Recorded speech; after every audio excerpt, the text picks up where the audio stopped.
there's constantly people learning that I'm not just a bass player or so. I think a lot of people just kind of view me as the kid that was in Van Halen that they hate. Wolfgang Van Halen has long been seen as the son of a rock legend, a familiar face tied to one of the most iconic names in music history. For years, he was viewed as living in the shadow of the Van Halen legacy, a quiet and heavy presence caught in constant controversy. But by 2025, Wolfgang appeared completely different. He had lost nearly 50 pounds. Fans were stunned. Social media lit up with reactions, with many saying they barely recognized him, while others praised his discipline and determination. Some were concerned, all of them asking the same question: what had really happened behind this dramatic change? And yet, behind that transformation, he was fighting something far more serious: his own survival. So what really happened during the years the public never saw? Behind this change lies a story far darker than most people ever imagined. Wolfgang William Van Halen was born on March 16, 1991, in Santa Monica, California. He is the son of Edward Lodewijk Van Halen and actress Valerie Bertinelli, and comes from a mixed heritage of Dutch, Indonesian, English, and Italian roots. From the very beginning, his life was surrounded by music. His home was constantly filled with the sound of Van Halen rehearsals. But behind that noise was a very different reality. His family life was far from stable. Edward and Valerie argued often, and in 2001, they officially separated. Their divorce was finalized in 2007. At the same time, Edward's addiction to alcohol and cocaine grew worse, while other children were still protected from the chaos of adult life. Wolfgang was forced to face it head-on. At just 10 years old, he found himself cleaning up the house, collecting empty bottles, and even hiding his father's car keys to prevent him from driving drunk. The psychological impact was deep. Anxiety became a constant presence in his life. And in the middle of that instability, he turned to music as his only escape. In 2000, at the age of 9, Wolfgang began learning the drums. He watched his uncle Alex Van Halen closely, memorizing every movement and copying it purely by ear. A year later, on his 10th birthday, Edward gifted him his first drum kit. Wolfgang spent hours every day practicing, using the instrument as a way to release the tension building inside him. By 2002, he shifted to guitar and bass, practicing inside the family's 5150 studios for 6 to 8 hours a day. Edward showed him a few basic chords, but from there, Wolfgang largely taught himself. He searched for tabs from bands like System of a Down online, played along with recordings, and corrected his mistakes by listening over and over again. By the time he was 15, he could play 4 instruments fluently. Then came the moment that would change everything. In late 2006, Edward removed longtime bassist Michael Anthony from Van Halen and brought in Wolfgang as his replacement. He was just 15 years old. The reaction was immediate and brutal. Thousands of fans protested online, labeling him a Nepo baby and accusing him of taking the role through family privilege. The band was flooded with threatening emails. On September 27, 2007, Wolfgang stepped onto the stage for his first official concert in Charlotte, North Carolina. 20,000 people filled the arena. He had just turned 16. The reunion tour was originally planned for 25 shows, but demand pushed it to 76. By the end of 2008, the band had sold over 600,000 tickets and generated $93 million in revenue. But success on paper did not reflect what he experienced on stage. The audience turned against him. His larger build made him an easy target, and fans openly mocked his weight. They held up signs demanding Michael Anthony's return. Boos and insults followed him every time he stepped into the spotlight. Even worse, the hostility came from within the band itself. David Lee Roth openly criticized him, posting videos online calling him an embarrassment. During live performances, Roth mocked him on stage, referring to him dismissively as the bass player's son and directing the crowd's negativity toward him. The situation escalated. Fans began throwing plastic bottles, food, and even cans onto the stage. One night, a glass bottle flew past Wolfgang's head and shattered on the floor. He did not stop. He kept playing, his face blank, hiding the fear underneath. Behind the scenes, his life was just as unstable. In 2005, Edward pulled him out of high school entirely, ignoring warnings from teachers that his junior year was critical. Wolfgang lost his normal school life and his friends. Instead, he studied with a private tutor on the tour bus, doing math assignments between shows. By 2009, the situation grew even more controversial when Activision released Guitar Hero Van Halen, replacing Michael Anthony's in-game character with a digital version of Wolfgang. Even in songs recorded before he was born, fans reacted with anger, filing lawsuits against the company. The court dismissed the case, and the game still sold over 1 million copies. But once again, the backlash landed on Wolfgang. Online abuse became constant. He read the comments, he absorbed the hate. Over time, the pressure broke him down. His mental health collapsed. He developed severe anxiety and began experiencing panic attacks before concerts. His heart would race uncontrollably, his chest tightening as he struggled to breathe. Cold sweat covered his body, and he often ran to the backstage bathroom, dry heaving before going on stage. His depression deepened. He began to believe the insults about his appearance, growing to hate his own body. He turned to fast food for comfort, and his weight increased even more, feeding the cycle of criticism. In his mind, he was a failure. He recorded demos, only to delete them himself. In moments of frustration, he even destroyed his own instruments. In 2012, Van Halen launched the tour for A Different Kind of Truth. From the outside, it looked like another major success story. Ticket sales were strong, and the tour brought in more than $70 million. But inside Wolfgang's mind, it felt nothing like success. For him, it was a kind of private hell. The tension within the band kept growing, especially between David Lee Roth and the others. Arguments over set lists and internal decisions became a constant source of stress. And Wolfgang was pulled directly into that conflict. He clashed repeatedly with Roth, and the daily strain drained him more and more. Whatever emotional strength he had left was being worn down night after night, city after city, until he reached a breaking point. That breaking point came on a quiet night in the middle of 2012.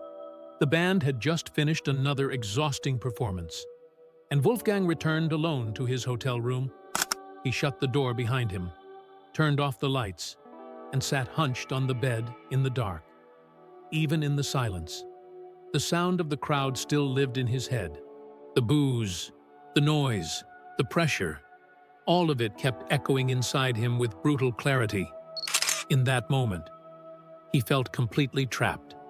His depression had taken over so fully that he could no longer see a way forward. That night, he thought about ending his life. He began planning to kill himself right there in the room. He looked around for something he could use. He cried uncontrollably, unable to contain the collapse happening inside him. Then he walked toward the hotel window and stood close to it, caught in the final seconds of a terrible decision. But at the last moment, something broke through the darkness. He thought of his mother. He pictured her face and imagined the pain she would carry. He thought of his father, too, still fighting every day to stay sober. And suddenly, he understood that his death would not end the pain. It would pass it on and destroy the lives of both his parents.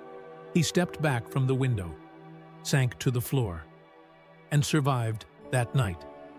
The next morning, as soon as daylight came, he picked up his phone and made an appointment with a therapist. It was the moment he decided that if he wanted to live, he would have to save himself. Wolfgang began therapy immediately and committed to it seriously. He met with his therapist twice a week and started talking in detail about the parts of his life he had carried in silence for years. Inside the privacy of those sessions, he spoke about his childhood, about hiding his father's alcohol, about the terror of hearing his parents scream at each other, and about the rage and humiliation that came from being mocked by the public. He began confronting the damage directly instead of burying it. His therapist introduced him to cognitive behavioral methods, helping him recognize and interrupt the automatic spiral of negative thoughts that had defined so much of his inner life. He developed the habit of writing down his emotions in a notebook every day. Slowly, he learned to separate his real worth as a person from the judgment of faceless strangers. The process was not quick, and it was never easy. It stretched on for years, often painfully, often with frustratingly slow progress. But little by little, it gave him something he had not had in a long time, a stronger mental foundation. That same year, in July 2012, a new opportunity appeared. Brian Marshall left the band Tremonti just before a tour, and Mark Tremonti called Wolfgang to step in. Wolfgang flew to 5150 Studios and, in a single night, learned 15 complex songs by ear. The next morning, he performed them flawlessly. He joined the tour, which lasted 50 shows. And, for the first time, audiences responded to his skill, not his last name. In 2013, he became a permanent member of Tremonti, recording the albums Cauterize in 2015 and Dust in 2016. The song Wish You Well, featuring his bass work, reached #1 on Billboard's mainstream rock chart in June 2015. He went on to perform more than 200 shows with the band. Around the same time, in 2012, he also played bass on Love, Hate, Heartbreak for Hailstorm, further proving his ability as an independent musician as his mental state improved. Wolfgang also confronted his father. Between 2010 and 2012, he gave Edward a direct ultimatum: choose your son or choose drugs. The impact was immediate. Edward entered rehab, achieved sobriety, and completed the recording of a different kind of truth. In February 2015, Wolfgang began working on his solo project, Mammoth WVH. He wrote the lyrics, sang the vocals, and recorded every instrument himself. Then, in 2019, Edward's cancer worsened. Wolfgang paused everything to stay by his father's side in the hospital. On October 6, 2020, Edward Van Halen passed away at the age of 65. Wolfgang held his hand in his final moments. Because of the years he had spent in therapy, he did not fall back into the same darkness. Instead, he stayed grounded.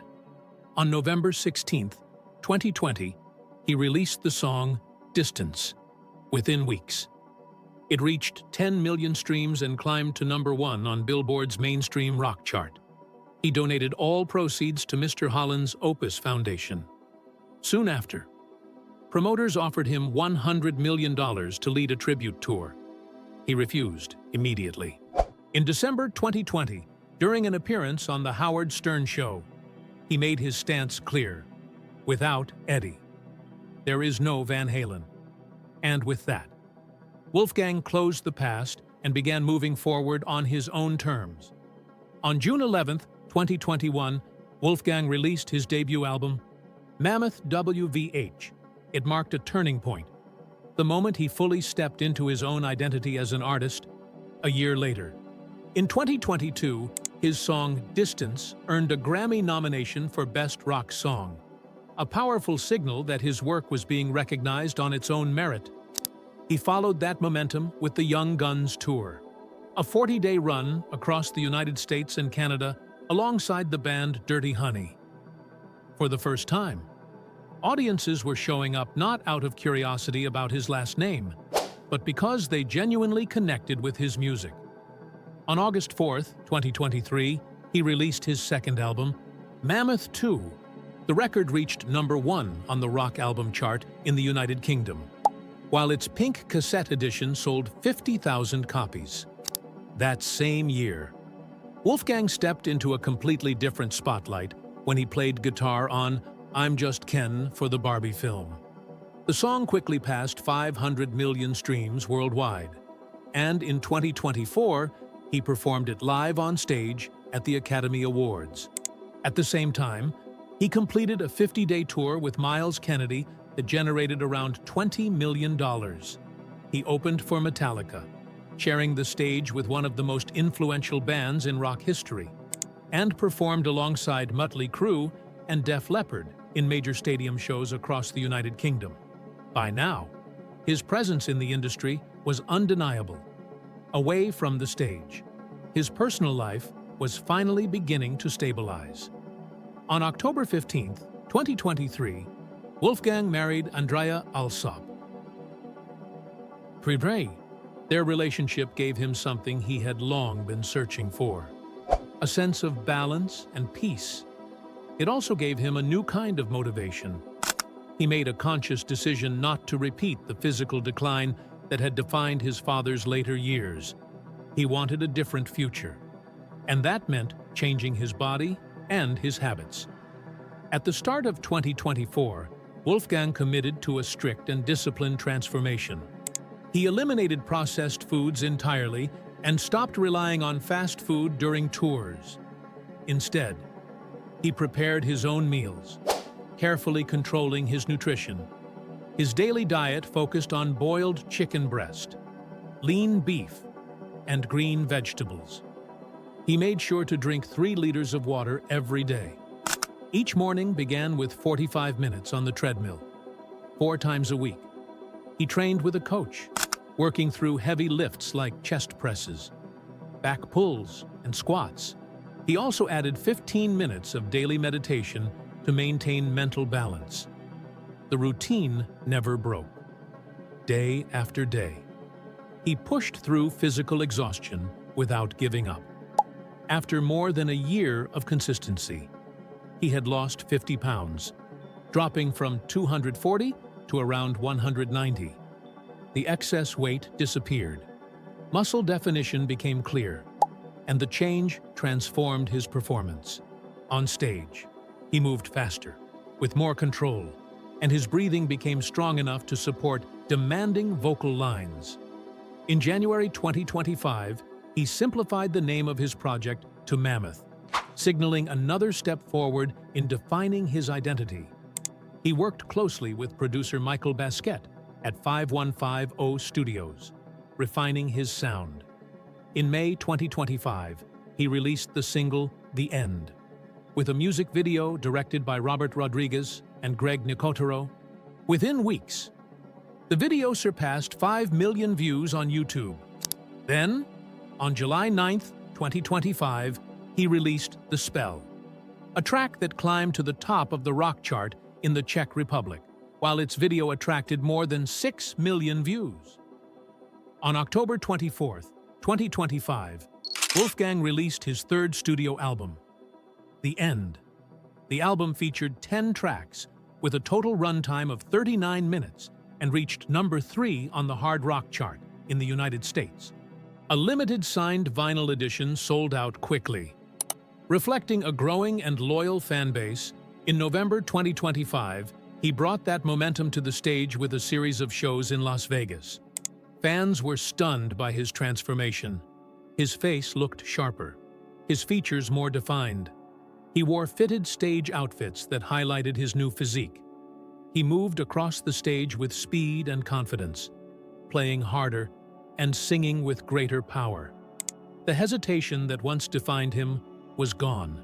Audience members captured the performances and shared them across social media. Where the response exploded, thousands of comments praised not just his appearance, but the discipline and resilience behind it. In December 2025, he announced the full schedule for the End Tour. Tickets sold out almost instantly, including premium packages. The tour was set to begin on March 5, 2026, in Buffalo, New York, before moving through major cities like Toronto, Montreal, Atlantic City, Knoxville, Grand Rapids, and Cincinnati. The North American leg would conclude on April 4, 2026, in Prior Lake, with 19 shows in total. Before continuing into Europe, songs like I Really Wanna and Same Old Song helped push album sales higher, bringing the record to number 77 on the overall Billboard chart. At the same time, Wolfgang took on a responsibility that went far beyond his own career. Inside the archives of 5150 Studios, he began carefully sorting through hundreds of original recordings left behind by his father. He started preparing unreleased material from Edward Van Halen for a planned release in 2026. It was his way of honoring that legacy without depending on it. Wolfgang Van Halen is no longer defined by where he came from. He carries his father's legacy with respect, but he stands firmly on his own path. The past shaped him, but it no longer controls him. And now, with every performance, every release, and every decision, he continues to prove that his story belongs entirely to him.